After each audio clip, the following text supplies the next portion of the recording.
E aí, tudo bem com você? Seja muito bem-vindo a mais um dia de leitura aqui do canal. Meu nome é Francisco Henrique e hoje nós vamos ler os capítulos 24, 25 e um pedacinho do 26 de Segundas Crônicas. Nós hoje estamos fazendo 225 dias que começamos esse plano de leitura anual da Bíblia. Se você quiser, junto conosco, vir participar desse plano, é só você se inscrever no canal, ativar o sino para receber todas as notificações e aguardar os vídeos e as postagens saírem, tá bom? Com as leituras diárias do dia, tá bom? Então a gente vai orar para a gente iniciar a nossa leitura diária de hoje. Senhor Deus eterno Pai, mais uma vez te agradecemos pelo privilégio que nos concede poder ler a Tua Palavra. Em nome de Jesus, Espírito Santo, vem nos ensinar. Pedimos graça e sabedoria para que possamos entender e compreender aquilo que o Senhor queria nos falar. Em nome de Jesus, Senhor, pedimos e te agradecemos em nome de Jesus. Amém. Então bora lá, pessoal. O capítulo 24 de Segundas Crônicas tem o título Joás faz reparos no templo. Versículo 1 do capítulo 24. Joás tinha 7 anos quando começou a reinar, e reinou em Jerusalém por 40 anos.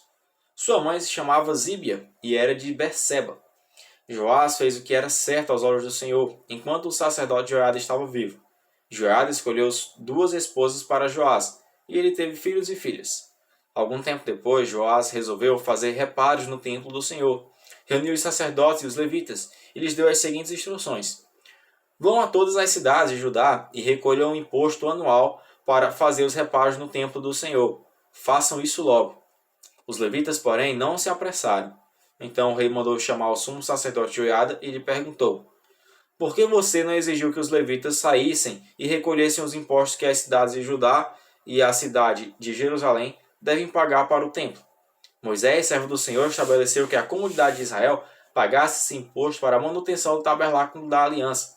Ao longo dos anos, os seguidores da perversa Atalha haviam roubado o templo de Deus e usado os objetos sagrados do templo do Senhor para adorar as imagens de Baal. Por isso, o rei ordenou que fizessem uma caixa grande e a colocassem do lado de fora da porta do templo do Senhor. Então foi proclamado em Judá e em Jerusalém que o povo devia trazer ao Senhor o imposto que Moisés, servo de Deus, havia requerido dos israelitas no deserto. Isso agradou todos os líderes e o povo, e eles trouxeram de bom grado suas contribuições e as colocaram na caixa até enchê-la. Sempre que a caixa ficava cheia, os levitas a levavam aos oficiais do rei. O secretário da corte e um oficial do sumo sacerdote a esvaziavam e a levavam de volta ao templo.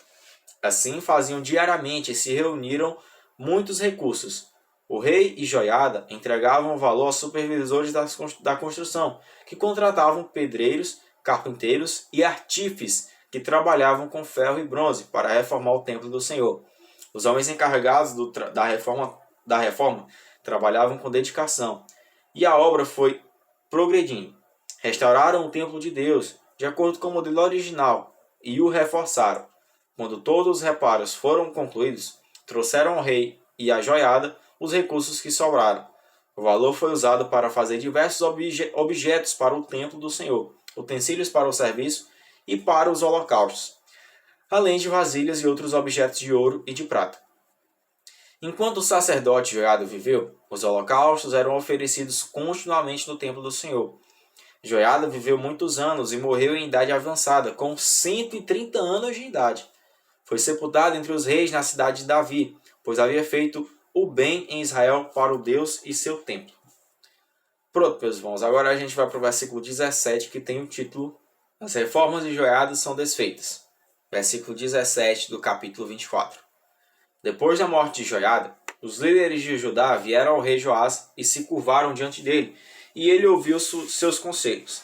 Abandonaram o templo do Senhor, o Deus de seus antepassados, e adoraram postes de Aserá e ídolos. Por causa desse pecado, a ira de Deus veio sobre Judá e Jerusalém. Ainda assim, o Senhor enviou profetas para trazê-los de volta para ele. Os profetas os advertiram, mas o povo não quis ouvir. Então o Espírito de Deus veio sobre Zacarias, filho do sacerdote Joiada. Ele se pôs em pé diante de todo o povo e disse: isto é o que Deus diz. Por que vocês desobedeceram aos mandamentos do Senhor e com isso deixam de prosperar? Visto que abandonaram o Senhor, agora ele os abandonou. Então os líderes conspiraram contra Zacarias, e o rei ordenou que ele fosse morto por apedrejamento no pátio do templo do Senhor. O rei Joás não levou em conta a lealdade que Joiada, pai de Zacarias, lhe havia demonstrado e matou seu filho. As últimas palavras de Zacarias antes de morrer foram: que o Senhor veja o que estão fazendo e vingue a minha morte. Pronto, pessoal, agora a gente vai para o versículo 23, que tem o título O fim do reinado de Joás. Versículo 23 do capítulo 24. Na virada do ano, o exército sírio marchou contra Joás. Invadiram Judá e Jerusalém e mataram todos os líderes do povo. Enviaram para o seu rei em Damasco tudo o que haviam saqueado. Embora os sírios tivessem atacado com apenas um exército pequeno, o Senhor entregou em suas mãos o exército muito maior de Judá. O povo de Judá havia abandonado o Senhor, o Deus de seus antepassados. Por isso o juízo foi executado contra Joás. Os sírios se retiraram e deixaram Joás gravemente ferido. Seus próprios oficiais conspiraram contra ele porque havia assassinado o filho do sacerdote Joiada e o mataram com sua cama. Ele foi sepultado na cidade de Davi, mas não no cemitério dos reis. Os assassinos foram Josacá, filho de uma amonita chamada Simeate, e Jeozabade, filho de uma moabita chamada Somer.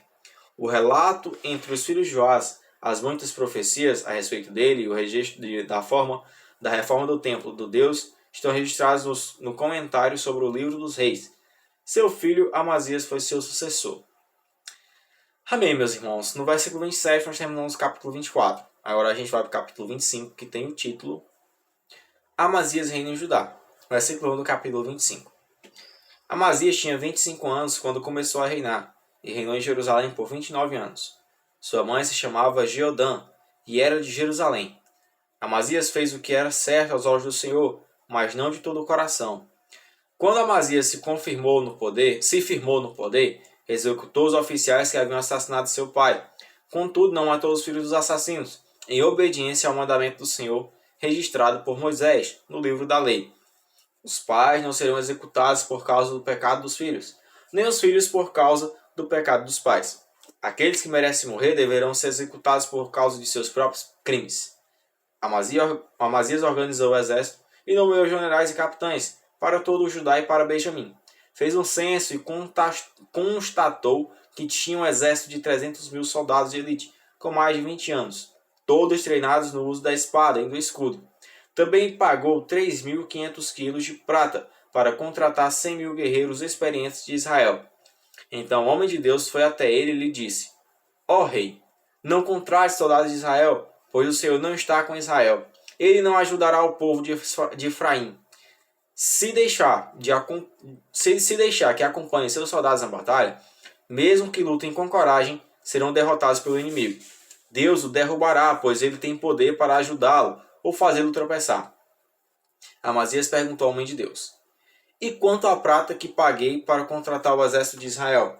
O homem de Deus respondeu: O Senhor pode lhe dar muito mais que isso. Então Amazias dispensou os soldados que havia contratado e os mandou de volta para Efraim. Eles ficaram furiosos com Judá e voltaram para casa indignados. Amazias criou coragem e conduziu seu exército até o Vale do Sal, onde mataram 10.000 soldados edomitas, na região de Seir. Capturaram outros 10.000 e os levaram para o alto de um penhasco, de onde os atiraram e eles se despedaçaram. Enquanto isso, os soldados que Amazias havia contratado e depois mandado de volta, atacaram muitas cidades de Judá, entre Samaria e Bet-Horon. Mataram 3.000 pessoas e levaram grande quantidade de despojos. Quando o rei Amazias voltou da matança dos edomitas, trouxe os deuses que havia tomado do povo de Seir, estabeleceu-os como seus próprios deuses, prostrou-se diante deles e ofereceu-lhes holocaustos, os sacrifícios. O Senhor se irou grandemente e lhe enviou um profeta para perguntar: Por que você se voltou para deuses que não foram capazes nem de salvar de suas mãos o próprio povo deles? O rei, porém, o interrompeu e disse: Desde quando você é conselheiro do rei? Cale-se, antes que eu mande matá-lo. O profeta parou, mas o advertiu: Sei que Deus resolveu destruí-lo, porque você fez isso, e porque não quis aceitar meu conselho. Depois de consultar seus conselheiros, Amazias, rei de Judá, enviou este desafio a Jeoás, filho de Jeoacás e neto de Jeú, rei de Israel: Venha enfrentar-me numa batalha. Mas Jeoás, rei de Israel, respondeu a Amazias, rei de Judá, com a seguinte história. Nos montes do Líbano, o espinheiro enviou esta mensagem ao poderoso cedro. Dê sua filha em casamento ao meu filho. No entanto, um animal selvagem no Líbano veio, pisoteou o espinheiro e o esmagou. Você diz, derrotei Edom, e está muito orgulhoso disso. Mas meu conselho é que fique em casa. Por que causar problemas que só trarão desgraça sobre você e o povo de Judá? Amazias, porém, se recusou a ouvir, pois Deus havia resolvido destruí-lo por ter se voltado para os deuses de Edom. Então Jeoás, rei de Israel, mobilizou seu exército contra Amazias, rei de Judá. Os dois exércitos se enfrentaram em Bet-Semes, em Judá.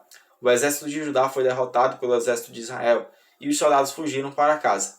Jeoás, rei de Israel, capturou Amazias, filho de Joás, e neto de Acasias, em Bet-Semes. Trouxe-o para Jerusalém, onde destruiu 180 metros do muro da cidade, desde a porta de Efraim até a porta da esquina.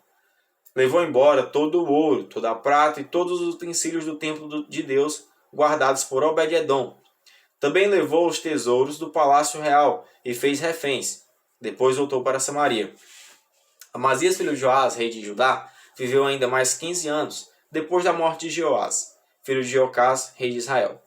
Os demais acontecimentos do reinado de Amazias, do início ao fim, estão registrados no livro dos reis de Judá e de Israel. Depois que Amazias se afastou do Senhor, houve uma conspiração contra ele em Jerusalém, e ele fugiu para Laquis. Seus inimigos, porém, mandaram assassinos atrás dele e o mataram ali. Seu corpo foi trazido de volta para Jerusalém num cavalo, e ele foi sepultado com seus antepassados na cidade de Davi. Pronto, meus irmãos. Terminamos aqui no versículo 28, o capítulo 25. Agora a gente vai para o capítulo 26, que tem o título Uzias governa em Judá. Versículo 1 do capítulo 6. Todo o povo de Judá proclamou Uzias de 16 anos, rei como sucessor de seu pai Amazias. Depois que seu pai morreu e se reuniu a seus antepassados, Uzias reconstruiu a cidade de Elate e a recuperou para Judá. Uzias tinha 16 anos quando começou a reinar e reinou em Jerusalém por 52 anos. Sua mãe se chamava Jecolias e era de Jerusalém. Fez o que era certo aos olhos do Senhor, como seu pai Amazias. Uzias buscou a Deus durante a vida de Zacarias, que o ensinou a temer a Deus. Enquanto o rei buscou a direção do Senhor,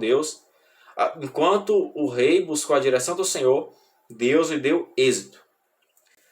Pronto, meus irmãos, nós terminamos a leitura diária de hoje no versículo 5. Amanhã a gente dá continuidade aqui a esse capítulo e o livro de 2 Crônicas, tá bom? Mas por hoje nós ficamos aqui. Meus irmãos, como sempre, que o Senhor continue dando graça, dando sabedoria e entendimento cada vez mais, tá bom? Para vocês, tanto para mim também. Em nome de Jesus, que o Senhor venha nos dar força, venha nos dar gás para a gente continuar lendo a palavra do Senhor sem perder o ânimo, tá certo? Então é isso aí, pessoal. Desde já, eu espero que a gente se veja amanhã, em nome de Jesus, tá bom? Tchau, valeu e a paz do Senhor.